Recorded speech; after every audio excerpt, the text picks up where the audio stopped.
Dobrý den, vítejte u videa, ve kterém se společně podíváme na to, co bychom při překladu měli, co musíme, co bychom neměli a co nesmíme. Já jsem Marie, jsem překladatelka a tímhle videem vás provedu. Hned na úvod chci vyjádřit obrovský obdiv vám všem, kdo jste se pustili do překládání právě teď v souvislosti s děním na Ukrajině. A to i přesto, že jste se téhle činnosti třeba nikdy dřív nevěnovali.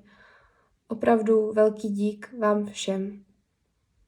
Možná už jste zhlédli naše video věnované tlumočení a v tom případě teď některé informace uslyšíte podruhé, protože celá řada pravidel, která platí pro tlumočení, platí úplně stejně pro překlad. Předem upozorňuji, že se dnes budeme bavit jenom o překladu neliterárních textů, tedy například o překladu formulářů, smluv nebo třeba úředních dopisů.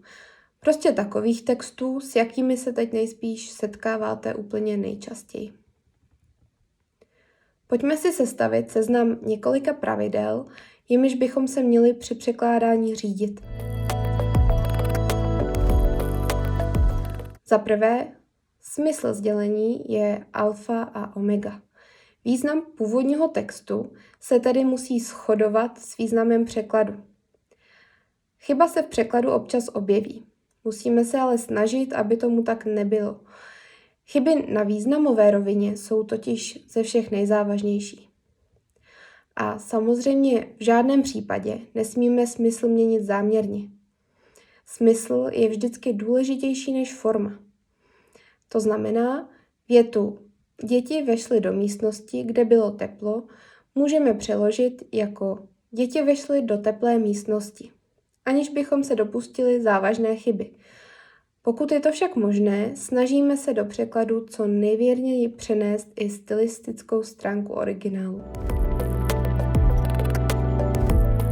Jestliže se s osobou, pro níž překládáme, nedomluvíme jinak, překládáme vždycky všechno.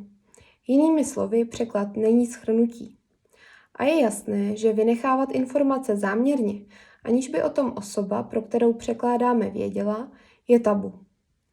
Najde-li se nějaká chyba v originálu, musíme na ní zadavatele upozornit, případně ji opravit. Třetím bodem je typ textu. Je důležité, aby náš překlad zněl tak, jako by byl v jazyce, do nějž překládáme, původně napsán.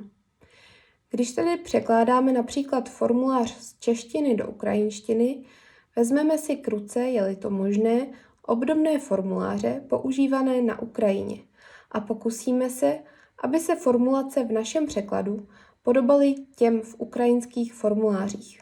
Jde takzvaně o práci s paralelními texty. Opět ale nesmíme měnit smysl jenom proto, že se nám nějaká formulace prostě líbí víc. S tím souvisí čtvrtý bod. Překládáme-li do nemateřského jazyka, měli bychom si překlad nechat zkontrolovat rodilým mluvčím. Tím zvýšíme šanci, že bude náš text znít přirozeně. Jak se říká, víc očí, víc vidí.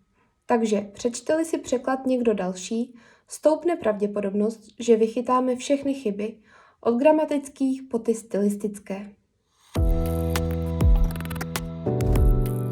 Za páté, naši práci může výrazně urychlit strojový překlad, to jest pomocí překladače. Je ale vždycky potřeba takto získaný překlad důkladně přečíst a opravit chyby. Umělá inteligence je sice lepší a lepší, dokonalá ale není, proto je nutná tato naše následná kontrola, takzvaná posteditace. Za šesté, pozor na citlivé dokumenty. V případě, že s texty, tedy originálem a překladem, které obsahují citlivé informace, například o konkrétních osobách, pracujeme v online prostředí, musíme se předem ujistit, že je toto prostředí dostatečně zabezpečené. Takové texty bychom například neměli vkládat do překladače nebo posílat e-mailem, aby nedošlo k úniku citlivých dat. Vždy ale záleží na domluvě s osobou, pro níž překládáme.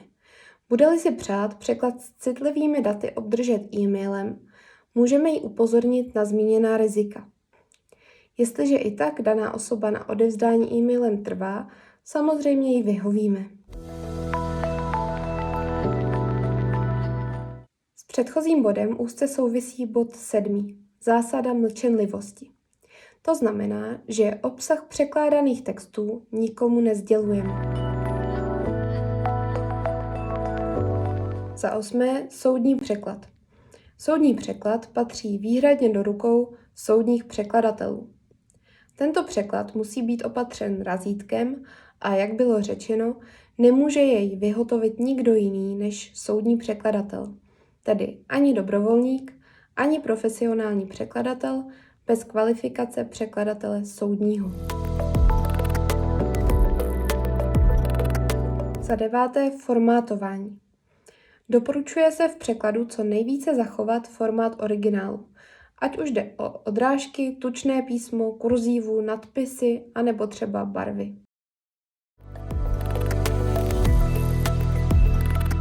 Za 10. Tlumočení z listu. Formuláře často takzvaně tlumočíme z listu. Tlumočení z listu je tak trochu na pomezí překladu a tlumočení. Tlumočník má totiž originál pouze v psané podobě a převádí, tedy tlumočí ho ústně. Za 11.